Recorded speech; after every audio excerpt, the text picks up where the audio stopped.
আর কত এভাবে আমাকে কাঁদাবে, আর বেশি কাঁদালে উড়াল দেব আকাশ। বনলতা এক্সপ্রেস দেখবেন, প্রেসার কুকার দেখবেন, সাকিব খানের প্রিন্স কেন নয়? ঘরে বসে একা একা চিপস খেতে খেতে দেখার মতো সিনেমা এটা না। প্রেসার কুকারকে কেন এগিয়ে রেখেছেন? এখানে নারী চরিত্র কেন্দ্রিক এই জন্য? হ্যাঁ, নারী চরিত্র কেন্দ্রিক। রায়হান রাফি ভাইয়ের কাছে আমার কাছে মানে ওনার প্রতি আমি ওনাকে অনেক পছন্দ করি, কিন্তু ওনার প্রতি আমার সম্মান এবং ভালোবাসা আরও অনেক গুণ বেড়ে গেছে। কারণ এরকম রিস্ক নেওয়া হয় না, একেবারেই নেওয়া হয় না, এবং এমন না যে অনেক বড় বড় সুপারস্টার নিয়ে এটাকে রিস্ক নেওয়া হয়েছে। ছবির নিজেই টিকিট না পাওয়া কতটা দুঃখের? একদমই দুঃখের না, এটা অনেক আনন্দের। ঈদ খুব ভালো, বরাবরের মতনই ভালো। ঈদের জন্য তো আমরা অপেক্ষা, মানে প্রত্যেকটা উৎসবের জন্যই তো আমরা অপেক্ষা করে থাকি। তো এত বড় একটা উৎসব সুন্দর। চক্র থেকে কি বের হতে পেরেছেন? চক্র থেকে তো বের হতে পেরেছিলাম শুটিংয়ের পরে।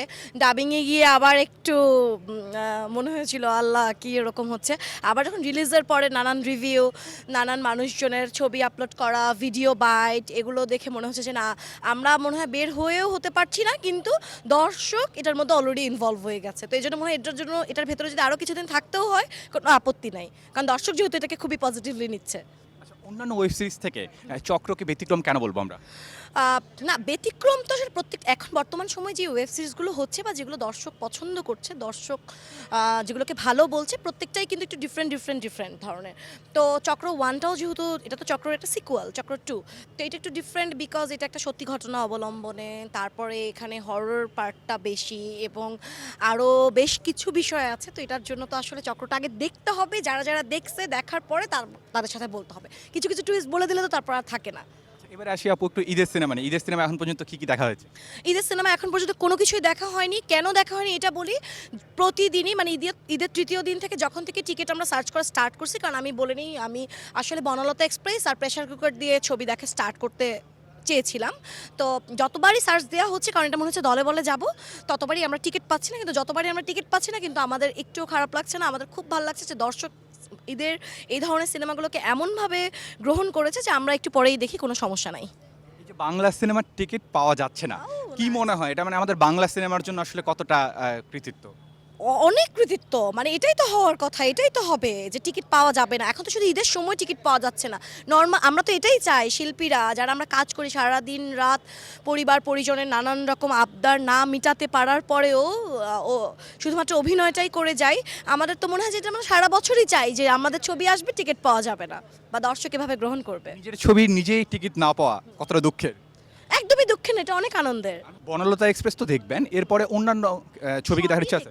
ছবি আমি সবই দেখব, কিন্তু আমি বনলতা এক্সপ্রেস এবং প্রেসার কুকারটাকে আমি আগে রেখেছি, তারপরে আমি একে একে রাক্ষস, প্রিন্স, যা আসছে সবই দেখব। প্রেসার কুকারকে কেন এগিয়ে রেখেছেন? এখানে নারী চরিত্র কেন্দ্রিক এই জন্য? হ্যাঁ, নারী চরিত্র কেন্দ্রিক, কারণ এরকম রিস্ক নেওয়া হয় না, একেবারেই নেওয়া হয় না, এবং এমন না যে অনেক বড় বড় সুপারস্টার নিয়ে এটাকে রিস্ক নেওয়া হয়েছে। সো রায়হান রাফি ভাইয়ের কাছে আমার কাছে মানে ওনার প্রতি আমি ওনাকে অনেক পছন্দ করি, কিন্তু ওনার প্রতি আমার সম্মান এবং ভালোবাসা আরও অনেক গুণ বেড়ে গেছে যখন দেখেছি যে ঈদের মতন একটা ফেস্টিভে ওনার মতো একজন যিনি কিনা এত হিট কমার্শিয়াল সিনেমা বানানোর পর এরকম একটা কন্টেন্ট বেস এবং ওমেন ড্রিভেন সিনেমাকে ঈদের রিলিজ দেওয়ার সে রিস্কটা নিয়েছে। এটা একদমই অ্যাপ্রিসিয়েট করার মতন, একজন অভিনেত্রী হিসেবে এবং একজন মেয়ে হিসেবে এবং একজন সাধারণ দর্শক হিসেবে। বনলতা এক্সপ্রেস দেখবেন, প্রেসার কুকার দেখবেন, সাকিব খানের প্রিন্স কেন নয়?